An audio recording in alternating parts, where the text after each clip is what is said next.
बिस्मिल्लाहिर्रहमानिर्रहीम। अस्सलाम वालेकुम व्यूवर्स, कैसे हैं आप सब? उम्मीद करती हूँ खैरियत से होंगे। आज हम लोग करने जा रहे हैं एमटीएस 647 की फ़ाइनल टर्म की एमसीक्यूज़ की प्रिपरेशंस। और ये वीडियो का पार्ट 2 है। पार्ट 1 भी चैनल के ऊपर अवेलेबल है। मैं इसके क्विज़ेस और पहली वाली वीडियो का लिंक भी डिस्क्रिप्शन में दे दूँगी, तो आप वहाँ से उसको देख सकते हैं। आज हम लोग कवर करेंगे 100 से 124 मॉड्यूल्स।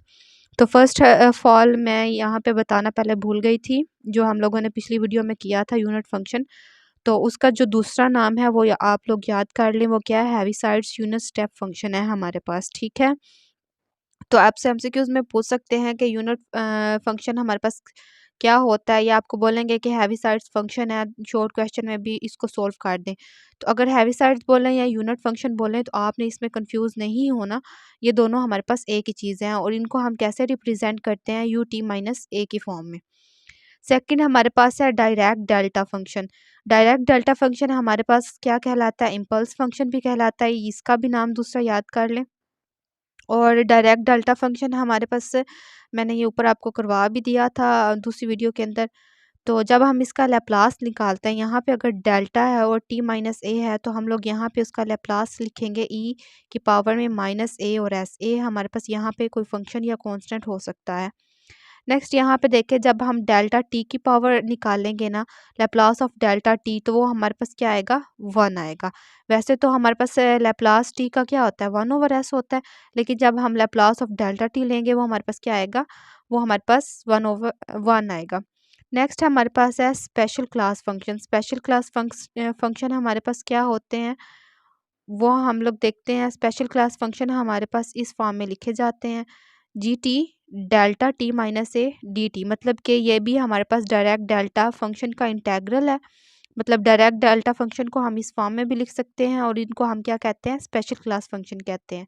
नेक्स्ट हमारे पास है कन्वोल्यूशन। कन्वोल्यूशन हमारे पास क्या होता है? ये हमारे पास एक मैथमेटिकल ऑपरेशन है, मेथड है, जिसको हम क्या करते हैं? टू फंक्शंस को कंबाइन करते हैं और थर्ड फंक्शन बनाते हैं उस। जब हम टू फंक्शंस को कंबाइन करेंगे और तीसरा फंक्शन बनेगा, तो वो क्या होगा? कन्वोल्यूशन होगा। यहाँ पे देखें, वो आपसे पूछ सकता है कि कन्वोल्यूशन क्या है, तो आप उसको बता सकते हैं कि ये मैथमेटिकल ऑपरेशन है और ये क्या करता है? टू फंक्शंस को लेके एक प्रोड्यूस करता है नया फंक्शन, जिसको हम कहते हैं थर्ड फंक्शन। नेक्स्ट है हमारे पास the convolution of two function F and T is donated by. अगर हम उसको मैथमेटिकली फॉर्म में कहता है कि इनमें से कन्वोल्यूशन फंक्शन कौन सा है, डिफरेंट ऑप्शन देके, तो आप लोग ये वाला ऑप्शन मार्क करेंगे। F static G T is equals to 0 t F tau G T minus tau D tau, ठीक है। नेक्स्ट है, अगर हम इसको सॉल्व करें या दोनों तरफ हम इसको लैप्लास अप्लाई करें, तो हम लोग क्या करेंगे? यहाँ पे लैप्लास अप्लाई कर देंगे और ये हमारे पास लैप्लास ऑफ एफ और लैप्लास ऑफ जी की फॉर्म में, ये हमारे पास लैप्लास ऑफ एफ हो जाएगा और ये हमारे पास लैप्लास ऑफ जी हो जाएगा। मतलब कि कन्वोल्यूशन क्या करता है हमारे पास? लाइनर डिफरेंशियल इक्वेशन को अलजेब्रिक इक्वेशंस में कन्वर्ट करता है। सेकेंडली ये हमारे पास, अगर लैप्लास ऑफ एफ स्टैटिक जी है हमारे पास, तो उसको हम कन्वोल्यूशन के थ्रू लिख सकते हैं, Laplace of F static Laplace of G. तो ये असल में हमारे पास कन्वोल्यूशन थ्योरम था और प्रॉपर्टी थी, तो इसको याद कर लें, ये मैंने मार्क भी कर दिए हैं। नेक्स्ट हम लोग देखें यहाँ पे, वाइल इन जनरल, जनरल में हमारे पास ये इक्वल नहीं होता, कि मतलब हम लैप्लास ऑफ एक फंक्शन है एफ जी और लैप्लास ऑफ एफ लेते हैं और उनको मल्टीप्लाई करते हैं, और वो इक्वल नहीं आते हमारे पास अगर हम उन दोनों फंक्शन को मल्टीप्लाई करके उनका लैप्लास लेते हैं। अगर यहाँ पे हम इनकी जगह भी चेंज कर दें एफ जी की तो जी एफ की, तो फिर भी हमारे पास इक्वल नहीं आता जनरल में। लेकिन जब हम कन्वोल्यूशन अप्लाई करते हैं इनके ऊपर, तो ये वाली प्रॉपर्टी हमारे पास होल्ड कर जाती है। तो ये भी हमारे पास इंपॉर्टेंट एमसीक्यूज हैं। नेक्स्ट यहाँ पे देखें, ये भी जनरल में होता है, लैप्लास ऑफ एफ प्लस जी हमारे पास एग्जिस्ट करता है और कन्वोल्यूशन में भी ये हमारे पास एग्जिस्ट करेगा।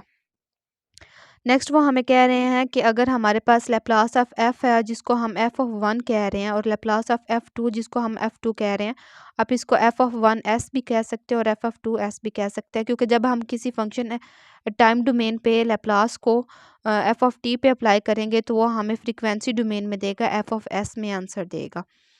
तो अगर ये हमारे पास ग्रोथ रिस्ट्रिक्शन सेटिस्फाई करते हैं तो हमारे पास जो आंसर आता है वो हमारे पास क्या आता है, वो हमारे पास इस फॉर्म में आता है। मतलब कि ये ग्रोथ रिस्ट्रिक्शन सेटिस्फाई कर रहा है तो हमारे पास जो आंसर आएगा वो ऐसे आएगा, F of one of S dot F of two S को जब हम मल्टीप्लाई करेंगे और उसके ऊपर हम कन्वोल्यूशन प्रॉपर्टी अप्लाई कर देते हैं, ये हमारे पास एफ ऑफ टी और ये हमारे पास एफ टी माइनस टा, मतलब ये हमारे पास जी टी माइनस टा और ये हमारे पास हो गया एफ ऑफ टी। तो जब हम इसके ऊपर लैप्लास अप्लाई करते हैं तो लैप्लास यहाँ पे भी अप्लाई होगा, उसको यहाँ पे लैप्लास को अप्लाई करें तो ये ई माइनस एस टी हो जाएगा और ये हमारे पास डबल इंटेग्रल हो गया। और इस डबल इंटेग्रल को हम किस तरह लिख सकते हैं, ये भी हम सीक्यूज में पूछ सकते हैं कि जब हम लैप्लास लेते हैं F of one S dot F of two S का कन्वोलेशन के थ्रू तो हमारे पास वो कौन सा इंटेग्रल बनाता है, तो आप लोग यहाँ पे इसको मार्क करेंगे और ये हमारे पास डी है, D of five T comma tau D T D tau. Secondly हमारे पास है कि अगर हमारे पास कोई भी टी टाइम डोमेन में हमारे पास फंक्शन है एच और वो हमारे पास हमने उसको फाइंड करना है, तो हम उसको कैसे करेंगे, लैप्लास ऑफ एच इनवर्स, और एच इनवर्स ऑफ एस हमारे पास क्या गिवन हुआ है, one over S S minus A. तो जब हम इसका लैप्लास इनवर्स लेंगे वो हमारे पास आएगा वन ओवर ए ई की power A T minus one. Next यहाँ पे हमारे पास आ रही हैं प्रॉपर्टीज़ ऑफ कन्वोलेशन जो हमारे पास होल्ड करती हैं। प्रॉपर्टीज़ ऑफ कन्वोलेशन जो हमारे पास होल्ड करती हैं वो कौन सी हैं, चार प्रॉपर्टीज़ हैं, इंपॉर्टेंट प्रॉपर्टीज़ हैं एमसीक्यूज़ के लिहाज से। आप इनको याद कर लें कि अगर हम एफ स्टैटिक जी करते हैं या जी स्टैटिक एफ करते हैं तो ये हमारे पास होल्ड करता है। सेकेंडली जब हम यहाँ पे F static G one plus G two करते हैं तो F static G one plus F static G two भी हमारे पास होल्ड करेगा, मतलब हम इनको अलग-अलग लिख सकते हैं। थर्ड प्रॉपर्टी है हमारे पास कि एफ स्टैटिक जी स्टैटिक ए, मतलब एफ स्टैटिक जी हम ले लें या फिर जी स्टैटिक ए ले लें तो ये हमारे पास होल्ड करेगा। सेकेंडली एफ स्टैटिक ज़ीरो और ज़ीरो स्टैटिक एफ हमारे पास क्या होगा, ज़ीरो हो जाएगा। मतलब ज़ीरो को हम राइट साइड पे मल्टीप्लाई करेंगे या लेफ़्ट साइड पे मल्टीप्लाई करें और कन्वोल्यूशन प्रॉपर्टी अप्लाई करें तो ये हमारे पास ज़ीरो के इक्वल ही आएगा। कुछ प्रॉपर्टीज़ हैं जो हमारे पास कन्वोल्यूशन में होल्ड नहीं करती और वो प्रॉपर्टीज़ क्या हैं, ये भी एमसीक्यूज़ में वो आपसे पूछ सकते हैं कि which property does not hold in convolution. तो आप लोग इनको याद कर लें। टू प्रॉपर्टीज़ है कि जब हम एफ स्टैटिक वन लेते हैं तो वो हमारे पास एफ़ के इक्वल नहीं आता। सेकेंडली जब हम एफ स्टैटिक एफ़ लेते हैं, एफ़ को एफ़ से मल्टीप्लाई करते हैं तो वो हमारे पास ग्रेटर दैन और इक्वल टू ज़ीरो नहीं आता, मतलब कि वो हमारे पास ज़ीरो से लेस आएगा, ग्रेटर दैन और इक्वल नहीं आएगा। नेक्स्ट देखिए आप लोग यहाँ पे इंटेग्रल इक्वेशन और जिसको हम वोल्टेरा इंटेग्रल इक्वेशन भी कहते हैं वो हमारे पास क्या होती है, ये भी इंपॉर्टेंट एमसीक्यूज आपका बन सकता है। ये हमारे पास is a type of equation that involves unknown function which appear inside an integral.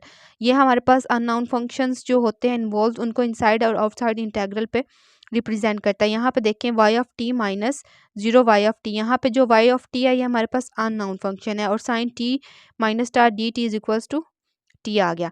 Secondly आप इसकी सेकंड फॉर्म देख लें, मतलब इसी इक्वेशन को हम दूसरी तरह लिख सकते हैं। यहाँ पे वाई ऑफ टी आ गया माइनस वाई ऑफ टी और यहाँ पे आप इसको इंटेग्रल को हटा के यहाँ पे आप स्टैटिक लगा दें और ये यहाँ पे हमारे पास इसकी सेकंड फॉर्म आ गई। नेक्स्ट हमारे पास है Volterra integral equation of second.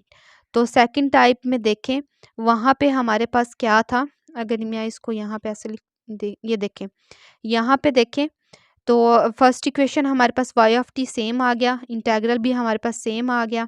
यहाँ पे वाई टी है तो यहाँ से वाई टी माइनस टा और ये डी टा भी आ गया, लेकिन साइन ऑफ टी माइनस टा की जगह उन्होंने हमारे पास एक फंक्शन दे दिया जो हमारे पास टी की फॉर्म में, ये ट्रिग्नोमेट्री की फॉर्म में था और ये हमारे पास किस में था, टी की फॉर्म में था, तो वन प्लस टी हो गया और ये राइट पे ट्रिग्नोमेट्रिक फॉर्म आ रही है। तो ये इनका डिफरेंस याद कर लें और इनको याद कर लें कि फर्स्ट कौन सी है और सेकंड कौन सी है। सेकेंडली जब हम इस इक्वेशन को, इस वाली इक्वेशन को लिखेंगे दूसरी फॉर्म में तो ये वाई ऑफ टी आ गया माइनस इंटेग्रल को हटा देंगे और ये हमारे पास one plus T Y of T आ जाएगा, ये देखें, और बाकी सारा फंक्शन सेम, मतलब इंटेग्रल हटा देना है और टा हटा देना है। यहाँ पे भी हमने टा हटा दिया था, साइन टी लिख दिया था, यहाँ पे भी हमने टा हटा दिया और इंटेग्रल हटा दिया और बाकी वही इक्वेशन हमारे पास आ गई। नेक्स्ट है डिफरेंशियल ऑफ लैप्लास ट्रांसफॉर्म, मतलब हम लोग जब लैप्लास ट्रांसफॉर्म का डिफरेंशियल फार्मूला देखेंगे या डिफरेंशिएशन देखेंगे तो वो क्या होगी, लेप्लास पे जब function of T F of T पे टाइम डोमेन पे हम लेप्लास अप्लाई करते हैं तो एफ ऑफ एस आता है जिसको हम फ्रीक्वेंसी डोमेन कहते हैं। ये एमसीक्यूज बार बार आया हुआ है, इसको याद कर लें। लेप्लास हमारे पास टाइम डोमेन से फ्रीक्वेंसी डोमेन पे मैप होता है, मतलब कोई भी एमसीक्यूज है उसके अंदर आपको अगर गिवन है time domain to frequency domain तो आपने उसके ऊपर आंसर को मार्क कर देना, टिक कर देना। Where F F T is a function satisfying growth restriction, तो हमारे पास जो फार्मूला होगा यहाँ पे अगर हमारे पास लेप्लास में फंक्शन ऑफ टी के साथ टी की पावर में एन या कोई भी टी का फंक्शन हमारे पास मल्टीप्लाई हो रहा हो तो हम उसको लिख सकते हैं -1 की power N D over D S N F of S. ये भी हमारे पास इंपॉर्टेंट फार्मूला है, इसको याद कर लें और ये हमारे पास शॉर्ट क्वेश्चन में भी वो आपसे पूछ सकते हैं। सेकेंडली यहाँ पे देखिए हमारे पास है कि अगर हम लोग, मैंने यहाँ पे इसको, अगर मैं इसको ऐसे कर दूँ तो यहाँ पे देखें, अगर यहाँ पे एन की जगह हम 1 पुट कर दे तो ये हमारे पास ये वाली फॉर्म आ जाएगी। ठीक है, लेप्लास ऑफ टी की पावर एन, यहाँ पे भी 1 और वहाँ पे भी 1 1 लिखते तो ये हमारे पास हो गया। नेक्स्ट है हमारे पास Heaviside expansion theorem. Heaviside expansion theorem हमारे पास क्या है, ये बहुत इंपॉर्टेंट है और इसके अंदर से 3-4 एमसीक्यूज वो इजीली बना सकते हैं। यहाँ पे देखिए हैवीसाइड एक्सपेंशन थ्योरम क्या है, अगर एफ ऑफ एस और जी ऑफ एस है हमारे पास और ये हमारे पास 2 पॉलिनोमियल्स हैं, आपसे वो पूछ सकते हैं कि एफ ऑफ जी और एस जी ऑफ एस हमारे पास क्या है, पॉलिनोमियल्स हैं, एक्सपोनेंशियल्स हैं या क्या हैं हैवीसाइड थ्योरम के अंदर। तो आपने कहना है कि हमारे पास 2 पॉलिनोमियल्स होंगे। पॉलिनोमियल्स क्या होता है, जिनको हम A X N minus B X की पावर एन माइनस 1 की फॉर्म में लिख लेते हैं, मतलब उनके साथ एक्स आ रहा होता है, कांस्टेंट मल्टीप्लाई हो रहे होते हैं। तो आप यहाँ से देखें एक और एमसीक्यूज वो बना सकते हैं कि हैवीसाइड एक्सपेंशन थ्योरम के लिए हमारे पास जो कंडीशन है वो क्या होनी चाहिए कि degree of F of S, जो हमारे पास ऊपर आ रहा है function F of S over G of S है ना, तो जो ऊपर फंक्शन आ रहा है एफ ऑफ एस उसकी डिग्री लेस होनी चाहिए degree of G of X से। अब डिग्री क्या होता है, अगर हमारे पास X square plus X plus 2 given है तो जो भी हाईएस्ट पावर होगी एक्स की वो हमारे पास क्या होती है, उसकी डिग्री होती है। तो यहाँ पे एफ ऑफ एस की जो डिग्री है वो लेस होनी चाहिए हमारे पास जी ऑफ एक्स से, मतलब जी ऑफ एक्स हमारे पास 3 हो और एफ ऑफ एस हमारे पास 2 हो। इसको एग्जाम्पल के तौर पे आप ऐसे देख सकते हैं। सेकेंडली यहाँ पे है कि आप लोगों से वो कह सकता है कि जी हैज़ एन, और एन हमारे पास क्या होना चाहिए, डिस्टिंक्ट जीरोज होने चाहिए, डिस्टिंक्ट जीरो होने चाहिए। ये भी हमारे पास एमसीक्यूज में पूछ सकता है। और नेक्स्ट एमसीक्यूज पूछ सकता है कि अगर हमारे पास हैवीसाइड थ्योरम है तो उसके अंदर जो जीएस है वो हमारे पास किसके इक्वल है, तो आप उसको लिख देंगे जी माइनस अल्फ़ा 1 जी माइनस अल्फ़ा 2 जी माइनस अल्फ़ा 3 से जी माइनस अल्फ़ा एन। तो ये भी एमसीक्यूज में आ सकता है और इसका फार्मूला भी पूछ सकता है कि हैवीसाइड थ्योरम का फार्मूला हमारे पास क्या होता है। नेक्स्ट है हमारे पास Laplace transform of Laplace transform of रोजिक फार्मूला एंड लॉरीज फार्मूला। ठीक है, यहाँ पे देखें ये हमारे पास फार्मूलाज गिवन है और ये हमारे पास पॉलिनोमियल की फॉर्म में, ये हमारे पास पॉलिनोमियल है और ये हमारे पास उसकी फॉर्म है। जब हम इसके ऊपर लैप्लास अप्लाई करते हैं तो वो आपसे पूछ सकता है कि इसके ऊपर लैप्लास अप्लाई करेंगे तो हमारे पास क्या फार्मूला है आता है, तो वो आप बताएंगे एस माइनस 1 की power N over S N plus 1 आता है। तो ये आप इसको लैप्लास अप्लाई करने के बाद आता है। सेकेंडली यहाँ पे अगर लैप्लास अप्लाई होने के बाद ये आंसर आ रहा है तो यहाँ से अगर हम इस लैप्लास को इस तरफ ले जाएं तो ये लैप्लास इन्वर्स हो जाएगा और ये हमारे पास यहाँ से लैप्लास ख़त्म हो जाएगा, तो ये हम लोग इस फॉर्म में भी इसको लिख सकते हैं। तो इसको याद कर लें, बहुत इंपॉर्टेंट चीज़ है ये। नेक्स्ट हमारे पास आ रहा है कि अगर एफ ऑफ टी हमारे पास पीस वाइज फंक्शन है, पीस वाइज कॉन्टिन्यूस फंक्शन है और लिमिट हमारे पास ये एग्जिस्ट कर रही है किससे, लेस दैन इन्फिनिटी से, तो हम लोगों को शो करवाना है या ये थ्योरम है हमारे पास कि जो Laplace of S over S होता है वो हमारे पास क्या होता है, 0 से T F S tilde D S tilde होता है। ठीक है, सेकेंडली यहाँ पे देखें हमारे पास यही चीज़ एक और थ्योरम में भी गिवन थी। उस थ्योरम में हमारे पास क्या था, यहाँ से अगर इसको मैं दिखा पाऊँ, ये देखें, अगर ये वो कह रहे हैं कि लैप्लास हमारे पास एग्जिस्ट करता है और ये थ्योरम भी हमारे पास, मतलब ये लिमिट भी हमारे पास एग्जिस्ट करती है, तो जो हम लोग Laplace of F T over T होता है वो हमारे पास एस ऑफ से infinity F of X D x होता है। यहाँ पे देख लें, जब एस के ऊपर लेप्लास इन्वर्स लग रहा है तो एफ ऑफ एस टिल्टा की फॉर्म में और ज़ीरो टी की फॉर्म में आ रहा है।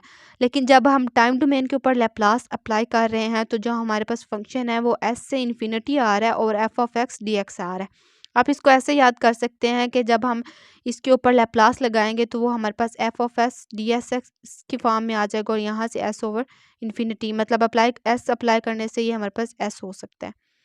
तो इसको याद कर लें। और फिर से आपसे रिक्वेस्ट है कि don't forget to subscribe channel को सब्सक्राइब करना नहीं भूलें। आपको ऐसी बहुत सारी वीडियोस मिलती रहेंगी। लास्ट हमारे पास है एमसीक्यूज़ के लिहाज से टॉपिक नंबर 123। ये हमारे पास शॉर्ट क्वेश्चन के लिहाज से और लॉन्ग के लिहाज से भी इम्पोर्टेंट है, और 124 भी। आप इसको देख लें। यहाँ पे हमारे पास क्या गिवन है, हमारे पास गिवन है Laplace transform of some partial derivatives. जब हम हमारे पास एक फंक्शन है यू एक्स कोमा टी, मतलब टाइम डोमेन के अंदर ये टी हमारे पास क्या शो करता है, टाइम डोमेन शो करता है। ये हमारे पास टाइम डोमेन में है और एक्स और टी तो हम लोगों ने शो करना है। ये हमारे पास ये प्रूफ मतलब चीज़ें हैं कि अगर वो आपको दे दे के Laplace of partial U over partial T किसके इक्वल है, तो आपने ऑप्शन मार्क करना है Laplace of U tilde X common S minus X comma S minus U X comma zero. Secondly अगर हम इसका सेकंड डेरिवेटिव लेते हैं, यहाँ से दोबारा डेरिवेटिव लेते हैं, तो यहाँ पे एस स्केयर यू एक्स टिल्टा ऐसे ही आ जाएगा और यहाँ पे भी ऐसा आ जाएगा और ये U of T X comma zero आ जाएगा। नेक्स्ट अगर हम लोग एक्स के लिहाज से लैप्लास लेते हैं और ये हमारे पास किसके इक्वल आता है, D F X U tilde X comma X के, जिसको हम यहाँ पे ऊपर भी यू टिल्टा की फॉर्म में लिख सकते हैं। सेकेंडली यहाँ पे देखें एक और चीज़ है कि अगर हम इसका ही दोबारा डेरिवेटिव लेते हैं तो ये इसका यहाँ पे भी स्केयर बना देगा। तो ये चार इंपॉर्टेंट एमसीक्यूज़ भी हैं, शॉर्ट भी हैं और लॉन्ग भी हैं। तो ये आप लोगों को किसी भी फॉर्म में वो दे सकते हैं। तो यही रिक्वेस्ट है आपसे, चैनल को सब्सक्राइब करें। और अगर आपको कुछ समझ नहीं आता या कोई मिस्टेक हो जाती है तो लेक्चर आप दोबारा देख सकते हैं और कमेंट सेक्शन में मुझे बता दीजिएगा कि मैम आपने यहाँ से नहीं बताया सही। आपको MTS 644 MTS 645 की लेक्चर सीरीज़ भी यहाँ से मिलेंगी, MTS 646 की प्रिपरेशंस की वीडियोस भी मिलेंगी और MTS 647 की भी। बाकी लिंक्स आपको डिस्क्रिप्शन में सारे मिल जाएंगे, आप वहाँ से इसको कर सकते हैं। तो दुआओं में याद रखें, खुश रहें, आबाद रहें। अल्लाह हाफिज़।